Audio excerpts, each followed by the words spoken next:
Mardi, il y aura une télévision sur Liszt, oui. Non, sur la pièce de théâtre Bitterman et les incendiaires. Ah bon? Et qu'est-ce que c'est comme... Une anecdote, je vais la raccourcir beaucoup. C'est dans les années 60 et quelques. Réunion du club. C'est l'époque où les pensionnaires, l'été, remplaçaient les moniteurs qui partaient en vacances. Et à 2 ou 3, ils pouvaient remplacer un moniteur, être payés, hein, sur un mode équivalent à ce qu'aurait gagné le moniteur, mais pas être payé directement, être payé au club. C'est ça. Hein, ça, c'est déjà très intéressant. Ouais. C'est pas celui qui travaille qui est payé, d'une. Hein. Et dans le club, ensuite, il y avait un homme, je me souviens très bien, qui était un type, je ne me souviens pas de son nom, il foutait rien. Toute la journée, il était assis, il se déplaçait un peu, puis il était assis, il ne bougeait pas, c'était une sorte de catatonie, si tu veux. Bon. Et donc, il ne participait jamais au travail, hein, des pensionnaires. Jamais il avait travaillé. Bon. Et à un moment donné, quand on essayait de l'aborder, on lui disait alors, qu'est-ce que tu deviens, qu'est-ce que tu veux? La seule chose qu'il disait, je veux un vélo. Et là-dessus, il y avait les gens, aussi bien les payés que les payants, disaient ah ben non, quand même, quoi, il faut rien, il ne travaille pas, etc. Et en plus, il veut qu'on lui fasse un cadeau, etc. Et je me rappelle d'une intervention de Félix à ce moment-là, qui avait dit enfin, je ne comprends pas. Le seul problème qui se pose pour nous, c'est de savoir qu'est-ce qu'il peut faire qu'il aille mieux. C'est tout, il n'y en a pas d'autre.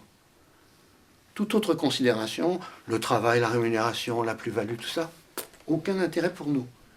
On rentre dans une autre logique. Donc, on lui avait acheté ce vélo, je m'en souviens. On était allé avec lui acheter un vélo.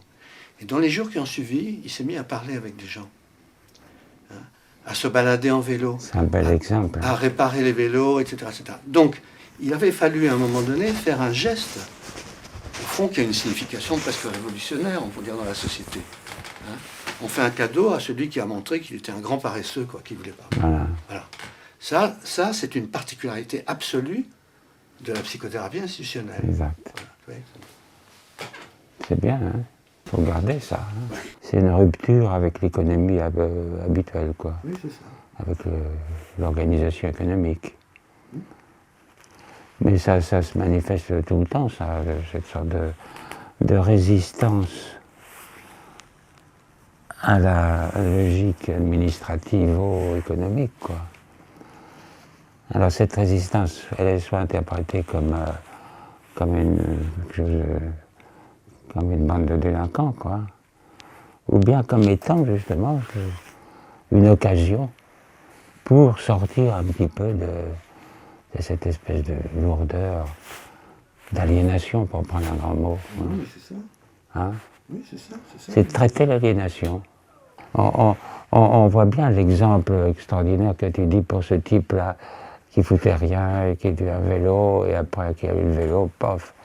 C'était un travail sur l'aliénation sociale. C'est une sorte de métabolisme, de dialectisation de quelque chose, là. Hein? Attends, une minute. Je crois qu'il y a quelqu'un, une minute. Hein. Pour en revenir à la suite, ce que je disais sur la double aliénation, Oui. que je voulais même dire à ce moment-là, que même dans la schizophrénie, il y a des symptômes, c'est pas au niveau des symptômes primaires et secondaires, des symptômes fondamentaux, on va les appeler comme ça, qui sont vraiment fous, quoi. Puis une quantité de symptômes, mais qui sont travaillés, surajoutés, qui s'entremêlent avec les autres, mais qui sont d'origine, disons, de l'aliénation sociale. Oui, du contexte, quoi. Et on voit bien des gens qui arrivent ici, ils se retrouvent là dans un milieu où tout le monde se parle, quoi. N'importe qui, n'importe comment. Ça touche au niveau de l'aliénation sociale, ça. Il y a des types qui étaient enfermés ou attachés, etc. Ils sont pris comme ça avec tout le monde.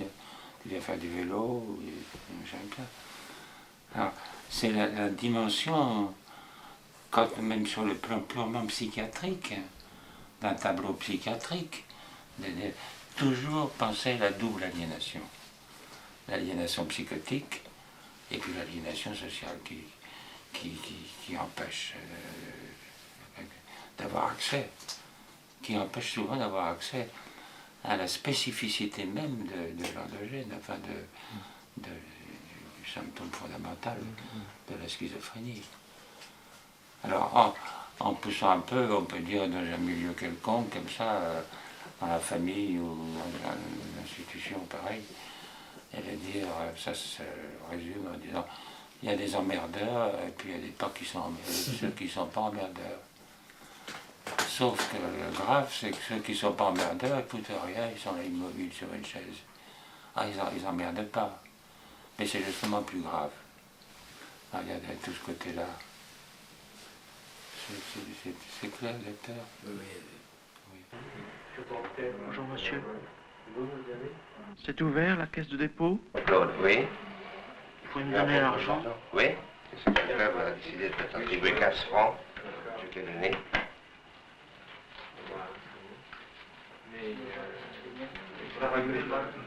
Voilà. 5, 10 et 15. Voilà, Claude.